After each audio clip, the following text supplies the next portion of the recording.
رمضان کریم مبارک علیکم شہر۔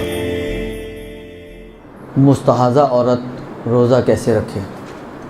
وہ عورت جو حالت استحاضہ میں ہے وہ روزہ کیسے رکھے؟ آپ کو معلوم ہے کہ حیض و نفاس اور استحاضہ ان میں ایک بنیادی فرق جو ہے وہ یہی ہے کہ حیض و نفاس میں عورت کی عبادتیں ساقط ہو جاتی ہیں، لیکن استحاضہ کی حالت میں عبادتیں ساقط نہیں ہوتی۔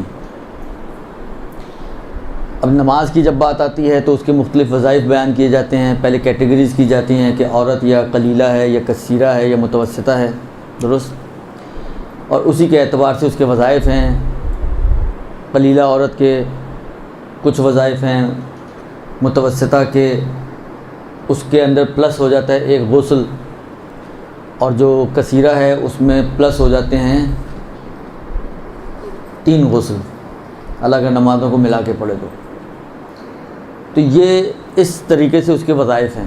روزے میں کیا کرے گی؟ روزے میں بھی کوئی اس کی وظیفہ ہے یا کوئی اس کی ذمہ داری ہے یا کچھ اس کی گردن پر ایکسٹرا کام ہے کہ جو اس کو انجام دے پھر اس کا روزہ صحیح ہوگا، یا نہیں ایسی بس نارمل عورت کی طرح یہ روزہ رکھ لے تو اس کا روزہ صحیح ہے؟ آغاز سیستانی کا تو کم و بیش یہی مسئلہ ہے، یہ نارمل عورت کی طرح ہے، چاہے کثیرہ ہو، چاہے قلیلہ ہو، چاہے متوسطہ ہو، یعنی کہ کوئی روزے کے اعتبار سے الگ سے کوئی وظیفہ نہیں ہے، روزے کے اعتبار سے الگ سے کوئی وظیفہ اس عورت کا نہیں ہے۔ لیکن آغاز خوئی تھوڑا سا اختلاف کرتے ہیں، کثیرہ کو الگ کرتے ہیں، متوسطہ اور قلیلہ میں تو یہی مسئلہ آغاز خوئی کا بھی کہ اگر عورت مستحاضہ قلیلہ یا متوسطہ ہے تو اس میں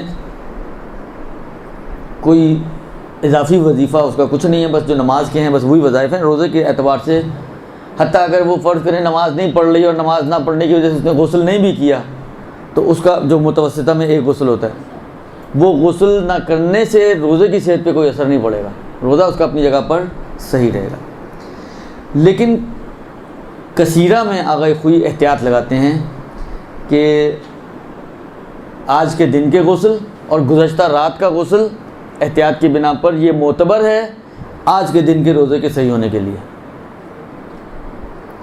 آج کے دن کے غسل اور احتیاط کی بنا پر کل رات کا غسل، مثلا فرض کریں آج مجھے روزہ رکھنا ہے تو آج کل رات کا غسل کیا ہوا ہو، اور آج کے دن کے جو غسل ہیں مطلب فجر کا غسل ہے اور ظہر عصر کا غسل ہے، یہ غسل معتبر ہیں میرے آج کے روزے کے صحیح ہونے میں، یہ آغاز خوئی کا نظریہ ہے، اور صرف کثیرہ کی نسبت۔ باقی متوسطہ قلیلہ میں تو ویسے ہی غسل نہیں ہوتا، متوسطہ میں جو ایک غسل ہے وہ بھی آغاز خوئی معتبر نہیں مانتے ہیں روزے کے صحیح ہونے کے لیے۔ تو اس اعتبار سے اگر دیکھیں البتہ آغاز خوئی کی بھی احتیاط ہے، تو خاص طور پہ رات کے غسل کے حوالے سے تو اس احتیاط میں اگر رجوع کر لیں آغاز سیستانی کی طرف تو اس میں بھی آزادی حاصل ہو سکتی ہے۔ البتہ احتیاط مستحب انہوں نے لگائی ہے اس بات میں کہ جو فجر کا غسل ہے وہ فجر سے پہلے بھی کرے اور فجر کے بعد اس کو تکرار بھی کریں۔ فجر والا غسل طلوع فجر سے پہلے بھی انجام دے اور طلوع فجر کے بعد اس کی تکرار بھی انجام دے، یہ ایک احتیاط مستحب لگائی ہے۔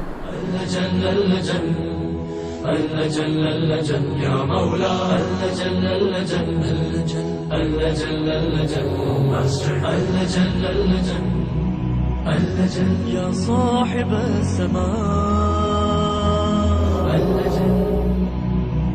اللجن